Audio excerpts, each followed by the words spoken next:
That time of year again. It's the time of year where the Hallmark holiday films are out in full force.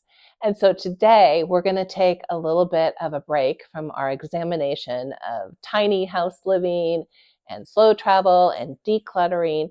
And we're going to examine what is the relationship of the Hallmark holiday movie to a mid-career crisis. So you don't want to miss that.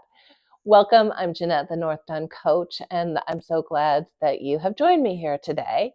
So let's start with just a little bit of background around the holiday film from Hallmark. You may or may not have seen them. Many people enjoy the Hallmark films, and there are others that, kind of poke fun at the enjoyment of, this particular film genre. In all honesty, I have to admit to you that I have seen a Hallmark, or maybe more than one Hallmark movie. I do enjoy the Hallmark holiday films. I think I enjoy them because they are predictable and happy, and I like seeing some of the cheer that they have in those movies. So I do have a little bit of experience with this plot line, and that's what led me to be like, there's some relationship here. Let's take a look at, some of the components of a Hallmark and how that meets up with a mid-career crisis plot. So the first component that is a component actually beyond the Hallmark films. It's a critical component to all rom-com or romantic comedy films, and that is the concept of the meet cute. That's meet cute. So when the two main characters meet in some sort of a cute and quirky little way, that sets up, the plot. So it usually sets up the characters to be at odds in some way. They don't get along for some reason, or there's just some tension associated with their original meeting that gets everything moving from that point forward. Now, okay, that's in a Hallmark, but what about in a mid-career crisis? Well, I'd say it's probably not so cute. No, it's not cute at all. But in a mid-career crisis, there is some sort of a recognition that something needs to change, and that really sets the plot line for moving forward with that. It sets that going. So we'll call that the mid-career crisis meet cute. I don't know. I don't know if that will work, but that's the comparison there. Then another component that seems to be very common in the Hallmark holiday film genre is the setting of a small town. Some sort of a small, quaint town in for the holiday movies in the winter time. So blanketed in snow with lights and so forth. Very, very attractive looking environment. And usually there's, some beginning scene where one of the characters is coming from the big city to come into the small town to do something like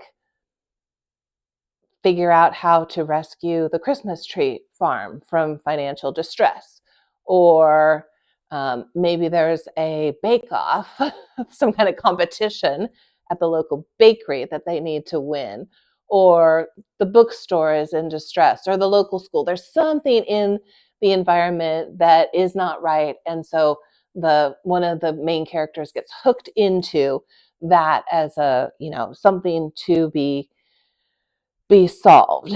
And in this sort of setting of the bake shop and the Christmas tree farm and all of those sorts of things, in the small town, there's a representation of a simpler life, a simpler but very enjoyable life. And so the comparison to mid-career crisis for this particular kind of setting is, for many of us, as we get to a certain point in our career, we're really thinking about, is this all there is? Or could there be something better? Could there be something more enjoyable in a different sort of a lifestyle, a simpler, more rewarding version of our careers? And that might bring so much greater satisfaction in the big term. So big setting. So that's really the kind of the setting of the small town charm, and the relationship there. Then most of these have some sort of overarching career versus love conflict. So, often coming from the big city, one of the main characters is very successful in their career, and yet in the meet cute, they meet the other main character who, they start to fall in love with. And so then it creates this conflict between, well, can I be here with that character when my career is over there? And so the comparison here might be um, the tension of knowing kind of the career as it is isn't meeting all our needs. Could we go for something that we, quote, love more over here into this setting? So it creates that tension. Then, of course, we have to have the romantic rival. So the romantic rival is some sort of a competing love interest for that main character's attention, and it really represents, picking the wrong path. So we as viewers are rooting for the character to not go with, this competing romantic rival. And so in the mid-career crisis, the competing romantic rival is around maybe more of the expectations, the historic expectations that we've had. Maybe it's, salary expectations that we, feel very locked into. Whatever keeps us in that current setting is sort of that set up for the rivalry there. Then there is as the plot unfolds, personal growth and ultimately a change of heart that happens for, one of those main characters. So you can see as the story unfolds, the character starts, maybe it's very uptight coming from, the big city career, starts to relax. Even the way that the hair looks is, more, the hair is down, not so, professional looking as when they entered in there. And so there is the comparison to mid-career crisis would be, just starting to really question and start to be open and explore more in that growth opportunity, some of the other things that could be available out there. Then, of course, there is the great big misunderstanding between the two characters. So something happens, it's completely misunderstood. It's, there is no intentional, hurting one another here, but it sets up a conflict to happen.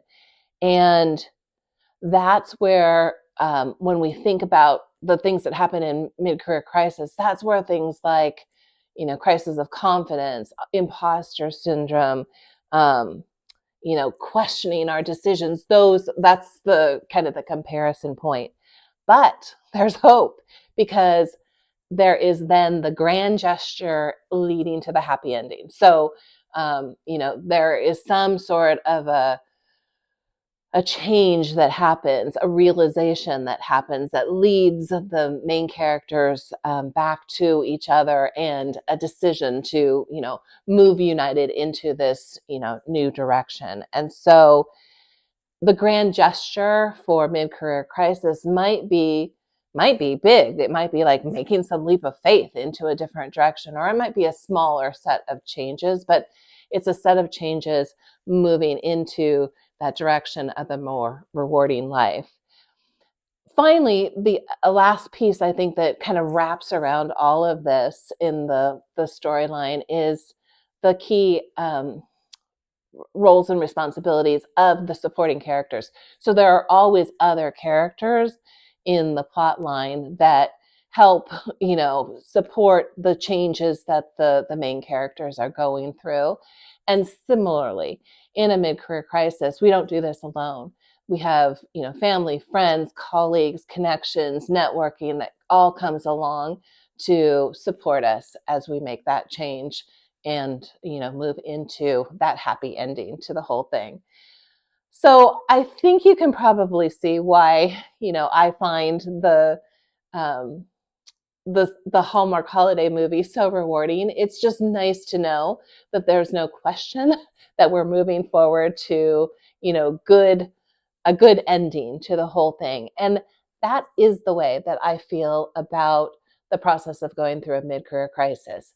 Having come through that myself, I know that there are exciting new changes on the other side of the meet cute. And I know that that's there for you too. So I'd love to hear in the comments, what are your thoughts about this? Do you see a comparison to the Hallmark? Are you a Hallmark watcher? What's the connection for you? Love to chat with you in comments about that. Please like, subscribe, and I will be back in a few more days with another video. And until then, I wish you well, take care, and we'll see you soon.